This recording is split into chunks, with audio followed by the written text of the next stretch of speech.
video, we'll be taking a look at meiosis. So we first got to talk about the chromosome number and diploid cells, but we got to know what chromosomes are. And they're strands of DNA and protein inside the nucleus, and they are the carrier of genes. So they are found on a specific part. And we have diploid cells. When you're looking at diploid cells, we have Di, which is a hint that it's going to have something to do with 2.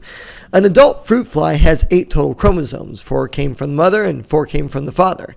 Now, these 2 sets are considered homologous, not to be confused with homozygous. So that's where diploid cells are coming in. We're talking about 2 sets of homologous chromosomes.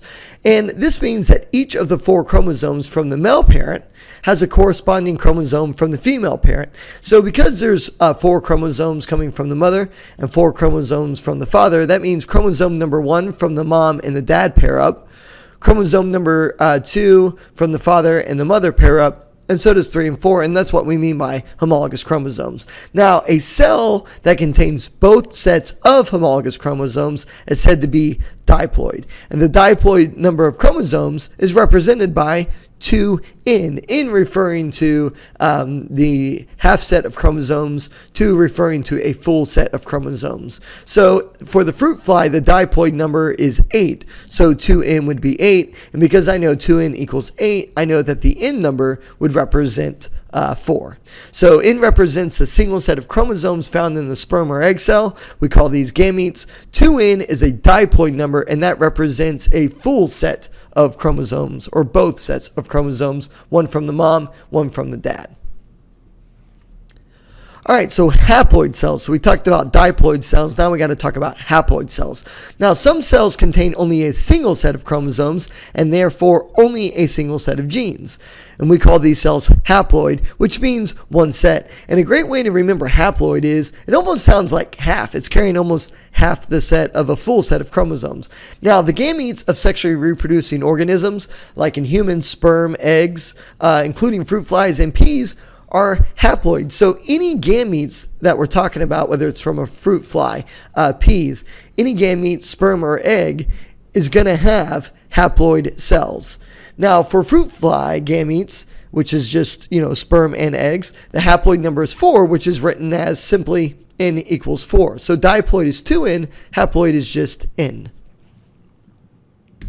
All right, so we have this word meiosis. So how are haploid cells produced from diploid cells? Because we talked earlier this year about mitosis and how mitosis makes an exact copy, but how in the world do you get haploid cells produced from diploid cells when mitosis makes an exact copy? Well, the answer is meiosis. Sounds very similar to mitosis, but something different altogether.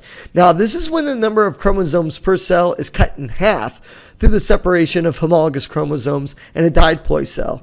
So we're taking both sets of chromosomes, and at the end result, we're going to have 4 cells with only n, or half the set of chromosomes. So, for example, in a human cell, you would see 46 chromosomes. At the end of meiosis, you have 4 gametes, which are only carrying 23 chromosomes. And that's an example in human. Now, meiosis involves 2 distinct divisions, meiosis I and meiosis II. So by the end of meiosis II, the diploid cell becomes 4 haploid cells, and those are going to usually, or they are going to be gametes, which are sperm or egg cells used in sexual reproduction. So we're going to look at an example where a diploid number is 4. So we have 2n equals 4, and then we're going to talk about how do we get it into 4 haploid cells.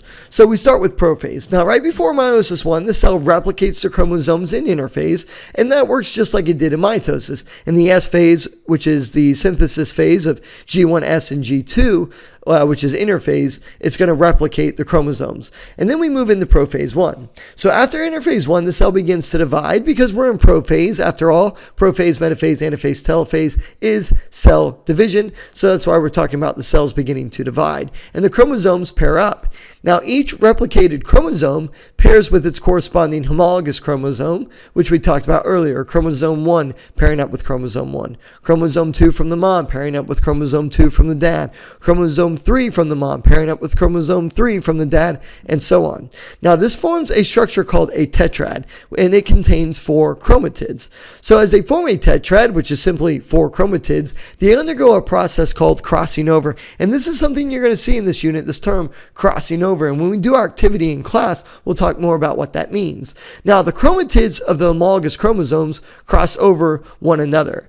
Now, the cross sections of the chromatids, where the alleles are located, and these alleles are the traits, the dominant and recessive traits, which we'll talk about later on, are exchanged. This produces new combination of alleles in the cell. Now, an example of this would be, just to tide you over till we do our activity, would be someone with curly hair having a child with someone who has straight hair. You get a crossing over, and there would be some wavy hair, which is in between curly and in between straight. And you have incomplete dominance and codominance coming in, but we'll dive more into that as we get into this unit. So after prophase, we have metaphase and anaphase. So as prophase 1 ends, a spindle forms and attaches to each tetrad.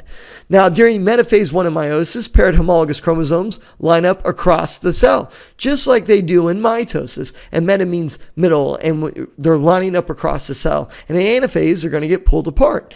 And as the cell moves into anaphase 1, homologous pairs of chromosomes separate. They're being pulled apart. Now, during anaphase 1, spindle fibers pull each homologous chromosome pair towards opposite ends of the cell. This should sound very familiar because it's almost identical to mitosis, but there's some crossing over going on here. Now, after we have metaphase and anaphase, we move into telophase 1 and cytokinesis, and we get a brand new cell. So when anaphase 1 completes, the separated chromosomes cluster at opposite ends of the cell. The next phase is telophase 1, and this is where a nuclear membrane forms around each cluster of chromosomes, and we're about to make a replicated cell. And cytokinesis follows telophase 1, which forms two new cells. So meiosis 1, and we said there's two parts, meiosis 1 and meiosis 2. Meiosis 1 is done and results in two cells called daughter cells, and they both have a full set of chromosomes. They're still diploid. Well, how in the world do we get to haploid if meiosis 1 just made two diploid cells? Well, it's going to go through Meiosis II again. Now, because each pair of homologous chromosomes was separated, neither daughter cell has two complete sets of chromosomes that would have in a diploid cell. It doesn't have two complete sets, but it does have two sets. They're just not two complete sets because of the crossing over. They've been shuffled and sorted just like a deck of cards. So even though it doesn't have two complete sets, it still has two sets, but there's been some crossing over. So we still have diploid cells that we need to get to haploid cells. What's important to know is the two sets have been shuffled and sorted like a deck of cards. It's random. You don't get to choose what you get to pass on to your child. It's random. It is shuffled. It's sorted. You don't get to pick. Your body will do that automatically. Now, the two cells produced by meiosis 1 have sets of chromosomes and alleles that are different from each other and from the diploid cell that entered meiosis 1 because of the crossing over and the sorting and shuffling like you would a deck of cards. So there are two sets, but they are different than what they were when they started because of the crossing over in meiosis 1. All right, moving on. So now we enter meiosis II. So we start over. We start PMAT once again, prophase, metaphase, anaphase, telophase. So the two new cells now enter meiosis II. As the cells enter prophase II, their chromosomes, each consisting of two chromatids, become visible, just like they do in mitosis. In mitosis, you can start to see the chromosomes and the chromatids in prophase. Well, now you can start seeing the chromatids. They become visible. The chromosomes do not form to pair tetrads this time around because the homologous pairs were already separated during meiosis 1, so they're not going to form a tetrad. Then we move into metaphase 2, anaphase 2, telophase 2, and cytokinesis. Now, during metaphase 2, chromosomes line up in the center of each cell. It is identical. They're always going to line up. Now, as the cell enters anaphase 2, the paired chromatids separate. And the final four phases in meiosis 2 are similar to meiosis 1, except the result is for haploid daughter cells. So we said we were going to use an example where 2n equals 4. And just to go back, the final four phases in meiosis 2, that's prophase, metaphase, anaphase, telophase, they're very similar. The only result is instead of getting two diploid cells that have two sets of chromosomes, you're going to wind up with four haploid cells, which have a single set. So going back to our example, we said we're going to have an example where 2n equals 4. The four haploid daughter cells now contain just two chromosomes each because when they have a full set, it would be 4. Well, because we are taking those two cells that contain 2n, when both those cells split, They split into 2 cells each. 2 plus 2 is 4. And we wind up with haploid cells containing just 2 chromosomes, and that makes them haploid. Now, during the final 4 phases, 4 haploid cells will always be made by any organism that does sexual reproduction. And sexual reproduction, remember, it doesn't have to do with the act of sex. It has to do with sex cells, which we call gametes, sperm or egg cells. All right, so gametes to zygotes. So the haploid cells produced are the gametes, which are the sex cells, that are so important to heredity. In male animals, these gametes are called sperm, and in female animals, it is called an egg. It's also called an egg in some plants. In some male plants, pollen grains contain haploid sperm cells. In female animals, generally only one of the cells produced by meiosis is involved in reproduction. So we're missing that word. So in female animals, generally only one of the 4 cells produced by meiosis is involved in reproduction. Now, when a sperm fertilizes the egg, we don't call them gametes anymore. We call it a zygote. So what is a zygote? It's simply a fertilized egg that has been fertilized by sperm. It's a sperm and egg that is met, and we're starting to form a new life form. That is what a zygote is. It's simply a fertilized egg. Now, the zygote undergoes cell division by mitosis and eventually forms a new organism. Remember, mitosis, we're not making haploid cells, we're making diploid cells, making exact copies of the DNA where it's going to stay the same. And organisms grow by mitosis. They reproduce by meiosis. There are some exceptions to that. Bacteria, for example, they don't have gametes. They reproduce by mitosis, making exact copies of themselves. So for humans, we grow by mitosis. We reproduce by meiosis. So here is meiosis. It is not a cycle. And if you look at mitosis, there's a cycle. Meiosis is not a cycle. There is one end result, and the end result are these 4 haploid cells, and these haploid cells go on to form a zygote. So we start with interphase, just like we normally do. And in interphase, we duplicate the chromosomes. And then in Prophase I, we have some crossing over happen. That's going to give us some new alleles that we have not seen before. A combination of our mom and dad, a combination of their traits crossing over.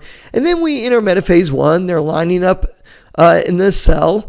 Anaphase I, they're being pulled apart. Then we enter telophase. We have cytokinesis. Now we have prophase II. And the only difference between prophase I and prophase II is we have separated them and the crossing over has happened. So if you look over here, we have 4. Down here, we have 4 again. However, there's crossing over that has happened. We have a metaphase II, which happens, and we have 2 cells going through it. Anaphase II, 2 cells going through it. And then these 2 cells are going to split during telophase and cytokinesis II. And we have 1, 2, 3, 4 cells. And because they contain only half the number of chromosomes, we call that N. And we have 1, 2, 3, 4 gamete cells or haploid cells. And this is why this works out great because, for example, these would be 23 chromosomes in a human. So if you were simply the male parent, I'm going to say that because I'm a guy, it doesn't matter if you're male or female. When I give off my gametes, my sex cells, that'll be 23. The person that I have a child with, my wife, she'd give 23. 23 plus 23 is 46. And then when that replicates, the organism would grow with a full set of chromosomes. And we'll dive more into that in class. All right. So meiosis versus mitosis. So the word sounds similar, but the processes are very different. Mitosis can be a form of asexual reproduction, whereas meiosis is an early step in sexual reproduction. And once again, I cannot say this enough. Don't get too hung up on the sex part. A lot of students over the years have really seen, sex, sexual reproduction. It's the act of sex. It's not. It's the act of using sex cells, which are gametes, which are the sperm or the eggs. Now, there are 3 main differences in which these processes differ. The first process they differ is in the replication and separation of genetic material, the changes in the chromosome number, and the number of times they go through cell division. Mitosis goes through cell division once. Meiosis goes through cell division twice. All right, so replication and separation of genetic material, we're almost done. Both are preceded by a complete copying or replication of the genetic material of chromosomes. We're talking about the DNA here. Now, in mitosis, when the 2 sets of genetic material separate, Each daughter cell receives one complete set of chromosomes. Now, in meiosis, homologous chromosomes line up and then move to separate daughter cells. And as a result, the two alleles for each gene are segregated and end up in different cells. The sorting and recombination of genes in meiosis result in a greater variety of possible gene combinations than could result from mitosis. So in meiosis, we're making some new combinations. In mitosis, we're making an exact copy. All right, changes in chromosome number and number of cell divisions. Now, mitosis does not usually change the chromosome number. Meiosis reduces the chromosome number by half. So we go from 2N, diploid, to 4 haploid cells. So mitosis, an example of that would be a diploid cell with 8 chromosomes will divide to produce 2 new daughter cells, each with 8 chromosomes. It's making an exact copy of itself. In meiosis, we have a diploid cell with 8 chromosomes going through 2 meiotic divisions, which is meiosis, to produce 4 haploid gamete cells, each with only 4 chromosomes. Now, that is for the example with 8 chromosomes. It could be any number, and it's always going to be half. So if we were looking at human chromosomes, for example, it would be a diploid cell with 46 chromosomes. We'll go through 2 meiotic divisions, meiosis, to produce 4 haploid gamete cells, each with only 23 chromosomes. Because when you're doing meiosis, you're going to take the full set of chromosomes and divide that number in half. Now, mitosis is a single cell division. It only goes to G1S, G2, prophase, metaphase, anaphase, telophase, cytokinesis one time and makes 2 identical daughter cells. Meiosis requires 2 rounds of cell division and in most organisms produces a total of 4 daughter cells, which are gamete cells or haploid cells. Now remember, mitosis is a cycle. It's going to keep repeating with those new cells. Meiosis is not a cycle. It's not going to keep repeating. Once sperm or eggs are made, they're ready to be used. They're not going to go through another type of division. All right, so gene linkage. So how can 2 alleles from different genes be inherited together? Well, Thomas Hunt Morgan found that many genes are linked together. Linked groups assort independently, but all of the genes in some groups are inherited together. And he studied fruit flies and found that there are 4 linkage groups in 4 pairs of chromosomes. And each chromosome is a group of linked genes. So there are some genes that are linked together. And when we get into class, we're going to talk specifically about how this works and what they are. It is the chromosomes that assort independently, not each gene. And alleles of different genes tend to be inherited together from one generation to the next when those genes are located on the same chromosome. And we'll talk about why that is with our activity. So let's talk about gene mapping and then we'll be wrapping it up. A Columbia University student named Alfred Studerviant wondered if the frequency of crossing over between genes during meiosis might be a clue to where the genes are located. He thought the farther apart 2 genes were on a chromosome, the more likely it would be that crossing over between them would occur. He thought if they were close together, then the crossovers would be rare. He took several data samples and showed Morgan a gene map of the relative location of each gene on one of the 4 chromosomes of the fruit fly. Now, this method has been used to construct gene maps, and it's still being used today. And we can take a look at this one. This is chromosome number 20. And you can see all the different alleles that are located on chromosome number 20. And all these alleles or traits that you have on chromosome 20 are composed of 72 million bases, which is 72 million letters of A, C, G, and U in a specific order when you go onto the mRNA chart. And so you can take a look at this. There's some ones that we don't like on here, like colon cancer, for example, breast cancer. So there's not a lot of good things on here, diabetes. However, it is inherited. And this is why when you go to the doctor, they ask you, do you have a family history of certain diseases? And that's because you're inheriting that from your parents. That's going to be it for this. A little long, but it's a overview of meiosis, talking about the whole picture. When we get into class, we're going to break it down into more simplistic steps so we can really get a fuller understanding of meiosis. We'll see you guys next time.